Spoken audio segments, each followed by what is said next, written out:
Hi, everyone. My name is Nina Chen. I'm a joint degree candidate between the School of Business and the Dorr School. And today I'm really proud to present to you my research on building a heat pump workforce. I come from a workforce development and education background, and something that's consistently drawn me in the climate space is how do we build the workforce that will actually enable the physical installation of all these amazing technologies that we're developing.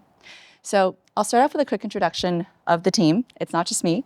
I've had the pleasure of working with two amazing individuals, Larry Waters, who's the CEO and co-founder of Electrify My Home, one of the leading heat pump installers in California, and Candace Teal, who's an associate professor here at Stanford that leads everything related to adult and workforce learning. I'll start with a quick overview of the problem, and put simply, or let me pause here. Who knows what a heat pump is? Okay, great. So we no need to go into that. Heat pumps are important. We need more of them. Not enough installations happening. The reason why there are not enough installations of heat pumps happening is in large part because we don't have enough HVAC technicians in the workforce. Every year, about 22,000 technicians retire from the workforce and far fewer enter, and the average age of a technician today is over 50 years old. The existing pathways into the skilled trades are really time-consuming and expensive.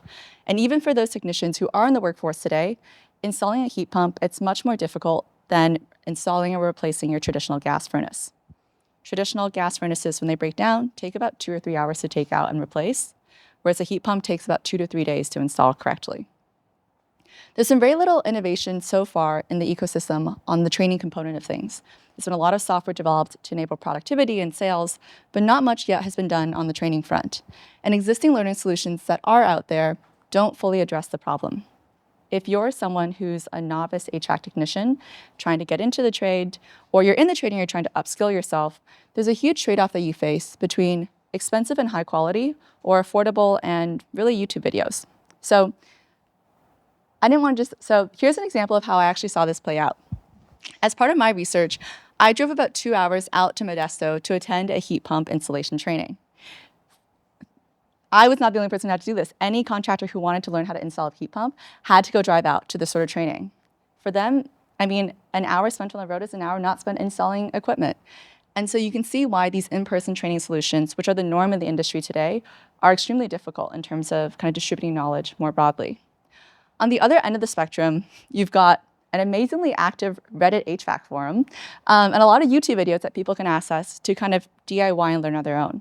These solutions are great, but I think there's still a lot left to be desired, and there's more that we can do in terms of learning innovation. Here's a kind of quick view of the broader landscape when you zoom out of all the different training solutions if you're a novice today. So you kind of see there's trade school and boot camps, which trade school, by the way, if you're an average 18-year-old in America today, it is 10 times cheaper for you to attend Stanford for a year than it is for you to attend trade school, just because of the way that scholarships and financial aid works out. So trade school is expensive and time intensive. You've got YouTube videos and kind of these free reskilling classes that I attended here on the bottom left. And the gold standard is apprenticeships. But unfortunately, these are really hard to get into. Today, if you want to become an electrician, the union acceptance rate is about 10%. So our focus then for this research was to think about how do we develop something that's scalable, adaptive, and high quality. And what that really means is kind of taking the high quality apprenticeship you receive on the job and bringing it outside of the traditional one-to-one context and making it adaptive to each learner depending on their own experience and prior knowledge. Everyone's coming into the trades with a different level of prior background knowledge, and we wanted to create something that was self-driven and adaptive and not one size fits all. So as we started about 8 weeks ago, kind of focusing on the learning design component, we really faced a choice on where along the spectrum do we want to focus to design a learning solution.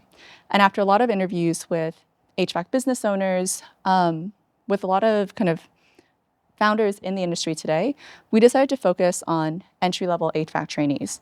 These are guys who are maybe in their first couple of months on the job. They've got some experience, but they're really struggling to learn the whole suite of skills that they need to install a heat pump efficiently. Our methodology for this kind of had 3 key components. The first was a subjective evidence-based ethnography, or it's a form of cognitive task analysis for the education nerds out there. And the purpose of this is to really unpack the expertise that someone that has expert heat pump knowledge has kind of bundled up. The best way to think about this would be if someone were to ask you, how do you ride a bike? it's really hard for you to break down the discrete component pieces of knowledge in there because to you, you're riding a bike and you know how to ride a bike. So the way that we did this was we put body cameras on installers as they went out to perform real installations. And afterwards, we would review the footage with them and ask them questions like, what were you thinking about there? What did you pay attention to? What was the decision-making that you were doing there? To kind of understand that, what we call knowledge components. Once we'd had that, we then built a whole tree of all the knowledge components that are required to install a heat pump from beginning to end. And using that, we identified learning outcomes from which we use to design learning experiences. I won't play the video for you, but here's kind of an example of body cam footage that we had as someone was installing a heat pump. They're making the electrical connections right now. And those are some questions on the right that I would badger them with after the installation. We then used that to create a giant kind of Miro map of all these different skill components. We had over 100 of these kind of key components. And you can see how we're trying to break everything down to the most granular level possible. All that's in service of the learning design. And what we're really, kind of the final learning product that we're designing is something that starts off with a benchmark task that we ask learners to do on their devices like an iPad or even in person, to really identify where the learner is situated. If you go back to that knowledge map, thinking about which of those pieces they've already got and which ones they don't have. And the goal is to really give each learner the kind of next thing that they need to advance in their existing knowledge. From there, we develop a customized learning plan, and kind of these components of the learning module and the interactive simulations are still works in progress in the advisor, but we're kind of designing individualized learning plans and using simulations to teach people so that learners are learning by actually doing versus just watching YouTube videos. And finally, we're building all of this on a platform called OLI Taurus, which is the world's most advanced kind of open source learning platform, which will allow us to capture really great data on learners' activities as they're doing all of this. So just to kind of bring this to life, one example is, let's say we say that a learning outcome in the early stages is that learners will be able to connect equipment components in the correct sequence when they're operating in a simplified environment and where they're already given all the relevant equipment and connecting pieces. What we're kind of trying to design is something that looks like this, where they have a 3D model of a home and learners are able to kind of drag and drop each of these pieces and try to do this on their own. Depending on how they're able to do this, the system, kind of the learning environment will give them prompts, correct them, and this will also allow us to identify where the current gaps are in their knowledge. The long-term vision is twofold. On the one hand, it's to build this open source learning tool that I've walked you through. And our vision here really is that this should be free. We don't have enough skilled tradespeople, and the last thing we need is for them to pay to become a skilled tradesperson. And then the second component is to become the go-to partner for heat pump installations by actually going out and performing high quality and affordable heat pump installs in the local community. So that's it. Thank you so much.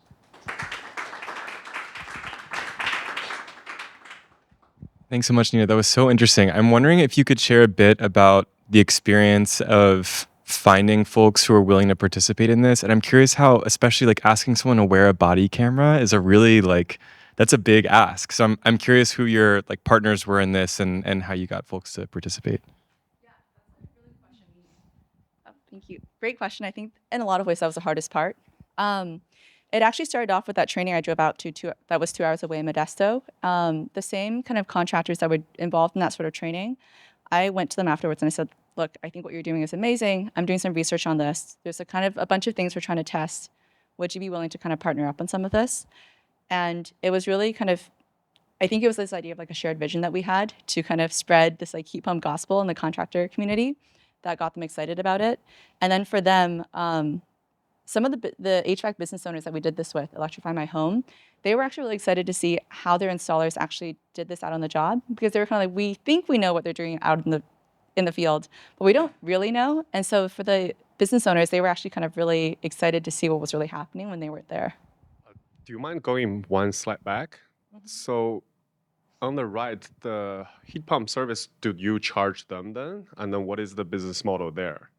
Yeah, the right-hand side business model is very traditional, very non-innovative, to be honest. It's hiring, it's just operating a traditional kind of HVAC business with performing only heat pump installations. And the idea is to try and hire more novices that are using the open source learning tool. So if we see that you've completed a lot of modules and you're doing really well, the idea is kind of reach out from the installation side and say hey, do you want to join the company and actually help us do installations? Because right now, if you run an HVAC company, one of the biggest challenges that you face is actually getting qualified young people in. And it's, if you think about it, like where do you go and find these people? So it's kind of this is like an open source, somewhat recruiting funnel that we're hoping will be a partner for HVAC companies. But the right-hand side is just running an HVAC company.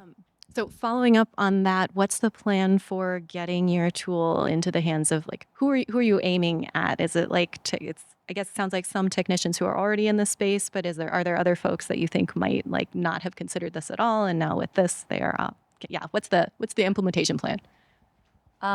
The implementation plan is to give this tool to HVAC team managers and business owners. Something that we hear them say a lot is it's really hard to train our guys. Like we don't have enough time to both get the job done and to train them at the same time. There's just not enough time in the day. So our implementation plan is to go out to, already been a couple HVAC companies that are working with us on some of this body cam stuff. And we've also met a lot of other companies that said like, hey, we'd really love to like use whatever you develop. This sounds really, really cool. So the plan is to go to HVAC companies that want like an alternative complementary way to upskill their junior teams. And I think that'll probably take us, that'll take us a while, I think, just to kind of go through word of mouth in that direction. And then longer term, kind of the dream would be to go into trade schools once this has been like proven out by the industry, and also to partner with some utility companies. Like PG&E spends hundreds of thousands of dollars on training sessions that are just in-person classroom training sessions, which are not very scalable.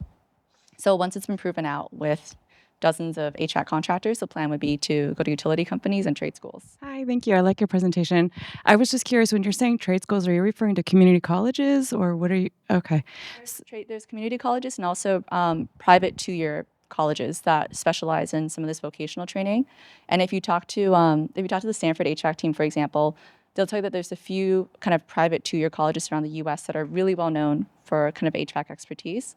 So that's also what I'm kind of thinking about as well. Community colleges are much more affordable than Yeah, I was going to say schools. they are. I come They're from a much more community affordable. college, and there's a lot of money right now in California that's actually filtering for CTE programming. Yeah. And they're helping kind of work around people's schedules to be training on, on site, stuff like that. So men and women can become professionals. So yeah, just curious. Thanks.